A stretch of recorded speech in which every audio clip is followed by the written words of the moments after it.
Good morning বন্ধুরা, তোমরা সবাই কেমন আছো? আশা করি ভালো আছো। তো আমার একটা নতুন ব্লগে তোমরা স্বাগতম। তো আমার ডাস্টবিনের বাসি শব্দ শুনে আমার ঘুমটা ভাঙছে। 9টার সময়, 9টা বাজে। তো যে ডাস্টবিন ফেলে দিয়ে আইতাছি নিচের মধ্যে।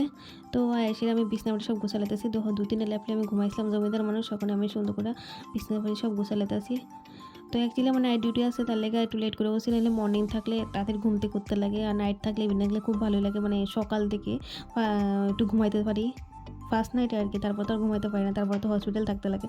তো দেখো আমার সব জিনিসপত্র সব একটু গুছিয়ে লেতেছি। কাপড় জামা তো সব উল্টা পাল্টা, এমনি ডিউটি চেয়ারাই এছাড়া কোনো কাজ করতে ভালো লাগে না।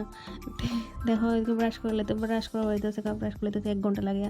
আমার দাঁত খাওয়া মানে পান খাওয়া দাঁত। তো আমার পান খাইতে খুব ভালোই লাগে, তো এটা সবাই জানে। তো এদিকে দেখো আমার মুখ টুক ধোয়া হয়ে গেছে, একটু জেল লাগালাম মুখের মধ্যে। আজকে আমরা সব উল্টা পাল্টা কাজ দেবো।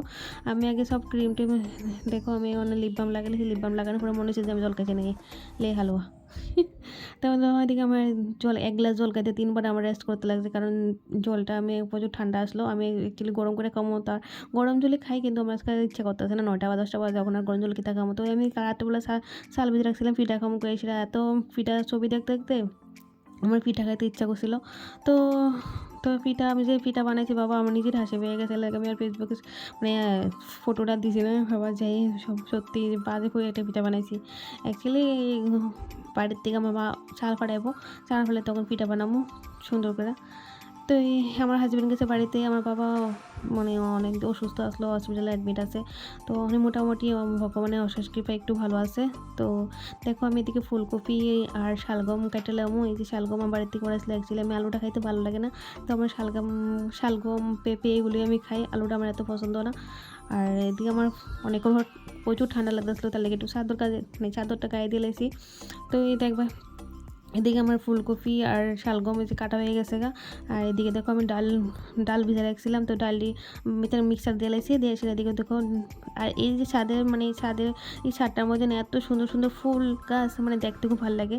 তো আমার ডালের বড়ি মানে মোটামুটি হয়ে গেছে। আমি সস দিয়ে খেলাইতে আসলাম, আর ডালের বড়ি এরকম সস দিয়ে খাইতে কার কার ভালো লাগে তোমরা কমেন্ট করে চাই। আমার তো খুব সেরা লাগে। আর গরম গরম আসলো, বাবা ধোঁয়া উঠতে আসে। তারপরে আমি খেলাতে অ্যাকচুয়ালি ডালের বড়ি গরম গরম খাইতে খুব ভালো লাগে। তো দেখো আমার দিয়ে রান্না এই যে সস দিয়ে পুরো একদম খাওয়া হয়ে গেছে। তারপর আমার মধ্যে রান্নাবাড়ি হয়ে গেছে, স্নান টান করা হয়ে গেছে। স্নান টান করে এদিকে আমার ছোট্ট আসন ভগবানটা বয়সটা একটু মানে যতটুকু পারি এতটুকু ভগবানের কাছে একটু প্রার্থনা করি আর কি। তো এই দেখো আমার বাগানের মধ্যে এত মানে একটু ফুল গাছ আছে। এই যে ফুল বাগান, এর থেকে একটু ফুল আনছিলাম, কারণ যে ফুলটি আছে অন্য জায়গার মধ্যে, মানে এই অরিজিনাল গাছের থেকে ফুল এনে ফুলাইতে মনটা খুব শান্তি লাগে। কারণ এটি কতদিনের হয়। তো এই দেখো এদিকে আমার পূজা যেটা দেওয়া হয়ে গেছে। এদিকে শুটকি চাটনি ডালের বড়া দিয়ে ভাত খেলেতেছি, আর এদিকে লগে আসলে ফুলকপি দিয়ে ডালের বড়া দিয়ে রান্না করছিলাম। তো এদিকে নাইট ডিউটি যেতে হবে, তার লগে আমি ঘুমিয়ে পড়ছি। তো ব্লগটা কেমন হয়েছে তোমরা জানিও। তো টাটা বাই বাই শেষ।